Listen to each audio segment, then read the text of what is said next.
नमस्कार। दुआ और प्रार्थना में याद करने के लिए आपका शुक्रिया।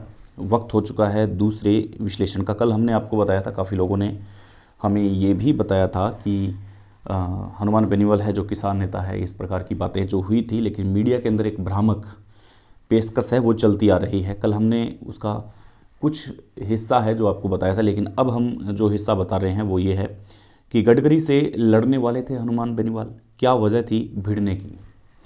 इस बात को हम साफ करते हैं कि जब लोकसभा का वो सत्र चल रहा था, तब नितिन गडकरी जो हमारे मंत्री हैं भारत सरकार के, उनसे प्रश्न पूछा था हनुमान बेनीवाल सांसद ने। हनुमान बेनीवाल का ये प्रश्न था कि भारतमाला सड़क पे अब तक 50 मौतें हो चुकी है। 50 से ये आंकड़ा बाहर भी जा सकता है, लेकिन आधिकारिक तौर पर ये 50 मौतें हो चुकी है। अब इसकी वजह क्या है? हनुमान बेनीवाल ने ये कहा था कि इतनी बड़ी परियोजना जो राजस्थान में, और भारत सरकार की इतनी ज़बरदस्त परियोजना जो 6 लाइन है, उस पे इस प्रकार की मौतें होना कहीं ना कहीं आशंका जताती है। और अभी तक पूरी तरह से ट्रैफिक भी शुरू नहीं हुआ है। अभी तक परिवहन के जो साधन हैं वो इसका उपयोग 50% करते हैं, 50% है जो उपयोग किया जाता है। 50% करने के बाद में भी अगर ऐसी तस्वीर निकल करके सामने आती है तो फिर ये काफ़ी दुखदाई है, काफ़ी पीड़ादायक है। इस पर नितिन गडकरी जो मंत्री हैं, उन्होंने वापस ये कहा था कि माननीय सदस्य ने जो पूछा है उस पर हम बता दें कि हम 8 से 10 कॉन्ट्रैक्टर को ब्लैकलिस्ट करने वाले हैं और उनको बुलडोज़र के नीचे दबा दिया जाएगा अगर उन्होंने इस प्रकार का कार्य किया है। तो अगर आप भारतमाला सड़क पे गए हैं तो आपने देखा होगा कि भारतमाला सड़क की स्थिति काफ़ी ख़राब हो चुकी है। भारतमाला सड़क में अब वो गड्ढे पड़ना शुरू हो चुके हैं और सड़क एक प्रकार से यूं कह सकते हैं कि वो बिखरती हुई नज़र आ रही है। ऐसे में क्या उन कॉन्ट्रैक्टर के खिलाफ आवाज़ उठाना बेनीवाल ने गलत किया? अब बेनीवाल जैसे ही चुनाव हारे, अब उनको एक दूसरे तरीके से मानसिक तौर पर कमज़ोर करने का यहाँ पे काम किया जा रहा है। हनुमान बेनीवाल खीमसा से चुनाव हारते हैं, पिछले चुनाव में वो जीत हासिल करते हैं, लेकिन इस बार आरएलपी के लिए 15,000 प्लस वोट हैं, लेकिन इस बार उनकी धर्मपत्नी कनिका बेनीवाल चुनाव हार जाती है। अब जैसे ही चुनाव हारती है तब एक प्रेशर बनाने का काम किया जा रहा है। लोकसभा में आपको बता दूं कि लोकसभा में जब किसी भी चीज़ पर सुनवाई होती है या जब स्पीकर सब सांसदों को सुनता है तो वो एक महापंचायत है इस देश की। वहाँ पर आपको गरिमापूर्ण तरीके से प्रश्न पूछने पड़ते हैं, आपको एक सही लहजे और ढंग से बातें करनी पड़ती है। ऐसे नहीं कि आप वहाँ पर हमेशा चिल्ला के बात करेंगे। मत भूलिए कि ये वही हनुमान बेनीवाल है जो इसी लोकसभा के अंदर जब 2 लड़के घुस आए थे तब उनको मारने वाले यही हनुमान बेनीवाल थे। क्या उनको हारने के बाद में अब चारों तरफ से घेरा जा रहा है? क्या उनको मानसिक रूप से प्रताड़ना दी जा रही है? क्या उनको टॉर्चर किया जा रहा है? ये आज हम साइकोलॉजिक तरीके से इसका विश्लेषण करेंगे।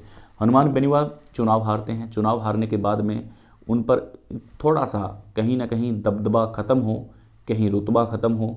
एक किसान नेता के दम की जब बात आती है तब बात होती है कि हनुमान बेनीवाल को किस तरह से कमज़ोर किया जाए। हनुमान बेनीवाल को कमज़ोर करने का और कोई तरीका नहीं है, तो क्यों न मानसिक डिप्रेशन में जाने का ये कारण हम बनते हैं। मानसिक कैसे जाएंगे? उनकी क्लिप्स को उठाएंगे, उनकी क्लिप्स को उठा करके उनकी ऐसी स्थिति बताएंगे जिस प्रकार से बाहर कोई अन्य तस्वीर जा रही है। याद रखिए, बेनीवाल ने सीधा भारत सरकार से प्रश्न पूछा है। भारत सरकार से उनकी बनती नहीं है, ये वो बता चुके हैं। वो सीधा खुले मंच से इस प्रकार की बातें कर चुके हैं जो उनका एक व्यक्तिगत निर्णय है। हम उस पर नहीं जाना चाहते कि उन्होंने क्या किया क्या नहीं किया, लेकिन उन्हीं के सामने बैठ के उन्हीं की परियोजना पे प्रश्न खड़ा करना सबूतों के साथ, ये आपको क्या बच्चों वाला गेम लगता है? क्या बच्चों वाला खेल लगता है कि इस प्रकार के प्रश्न आप दाग देंगे और फिर वहाँ से निकल जाएंगे? मत भूलिए कि खींवसर से वो चुनाव हारे हुए हैं, लेकिन अभी भी वो बतौर सांसद है। उनके संसदीय क्षेत्र में नितिन गडकरी से भी उनके लिए काम लेना है, उनको लेना है, सड़कें बनवानी है। उनके संसदीय क्षेत्र में काफ़ी बजट लेना है, उन्हें संसदीय क्षेत्र का विकास करना है। तो आप क्या चाहते हैं कि नितिन गडकरी जो एक मंत्री हैं, भारत सरकार का एक अंग है, उनके सामने हनुमान बेनीवाल जिस प्रकार से मंच पर बोलते हैं उस प्रकार से पेश आए? क्या उनको अपने संसदीय क्षेत्र का विकास नहीं कराना है? जब बातें प्रेम से हो रही है और जब प्रेम से सुनी जा रही है और उस पर संज्ञान लिया जा रहा है और भारत सरकार ने तुरंत 8 से 10 कॉन्ट्रैक्टर को ब्लैक लिस्ट करने का निर्णय ले लिया है। ये देखिए आप, इस बात को कोई नहीं चला रहा है कि हनुमान बेनीवाल की वजह से, हनुमान बेनीवाल के बोलने की वजह से 8 से 10 कॉन्ट्रैक्टर ब्लैक लिस्ट में जा सकते हैं। इस खबर से सब दूर हैं, लेकिन इस खबर को चला रहे हैं कि हनुमान बेनीवाल लड़ने वाले थे, हनुमान बेनीवाल सहम गए थे, हनुमान बेनीवाल डर गए थे। इस प्रकार की जो बातें हैं वो बातें कहीं ना कहीं अब पब्लिकली बाहर आ रही है। और वो बातें क्यों आ रही है? क्योंकि मानसिक तौर पर डिप्रेशन में डाला जा सकता है, या एक चक्रव्यूह विरोधियों के द्वारा, विपक्षियों के द्वारा, कि इस प्रकार का चक्रव्यूह रचें ताकि हनुमान बेनीवाल को कमज़ोर किया जा सके। आपको एक याद होगा भूंगरा गैस त्रासदी। भूंगरा गैस त्रासदी के अंदर काफ़ी जाने गई थी जब वो ब्लास्ट हुआ था, आपको पता है।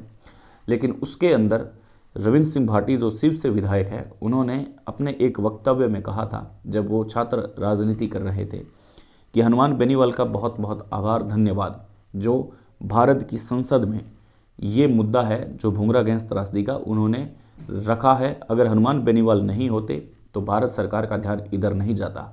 भूंगरा गैस त्रासदी में तरह तरह के नेता वहाँ पर गए थे, अपने अपने तरीके से उनकी मदद करवाने में वो सक्षम भी थे और उन्होंने करवाया भी। लेकिन सबसे बड़ी पंचायत में, देश की सबसे बड़ी पंचायत में अगर किसी ने आवाज़ रखी, अगर किसी ने आवाज़ बुलंद की, तो वो थे हनुमान बेनीवाल। क्या उस वक्त बाड़मेर क्षेत्र से कोई सांसद और नहीं था? क्या उस वक्त उस पार्लियामेंट में बैठने वाला कोई भी व्यक्ति ऐसा नहीं था, जोधपुर, जैसलमेर, बाड़मेर, बीकानेर, जो भूंगरा गैस त्रासदी की आवाज़ को उठा सके? लेकिन उस वक्त हनुमान बेनीवाल ने भूंगरा गैस त्रासदी का जिक्र किया था और उसके बाद में भारत सरकार ने संज्ञान लिया था। यही वजह है कि बस इसी बात में गडकरी से सवाल पूछा। सवाल पूछने पर उन्हें 8 से 10 कॉन्ट्रैक्टर ब्लैकलिस्ट करने और उनको बुलडोजर नीचे दबाने तक की बात है जो मंत्री ने कह दी है। अब इसका फ़ायदा क्या होगा? फ़ायदा ये होगा कि अगर आप भारतमाला से गुजरते हैं, अगर आपने सड़क की ऐसी स्थिति देखी है जो स्थिति वाकई में ख़राब है, वो अब तुरंत सही हो जाएगी। और जो कॉन्ट्रैक्टर हैं जिन्होंने ये सड़क बनाई है, उनको ब्लैकलिस्ट तो होना ही पड़ेगा।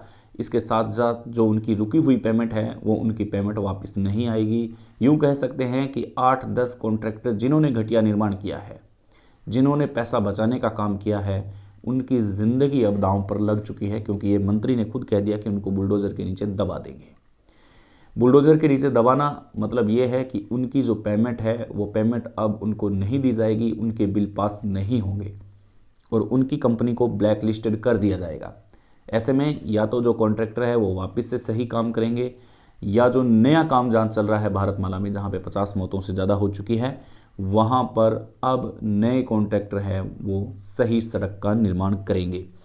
तो इस प्रकार की बातें हैं जो बातें निकल के सामने आ रही है। लेकिन हकीकत में और वास्तविकता में जो बात थी वो मैंने आपको बताई कि वो दरअसल बात ये थी जो मैंने आपके सामने रखी है कि पार्लियामेंट के अंदर हनुमान बेनीवाल ने किस तरीके से एक मंत्री से प्रश्न किया और किस तरीके से मंत्री ने उनका प्रश्न का उत्तर दिया और उस पर तुरंत है जो कार्रवाई की है।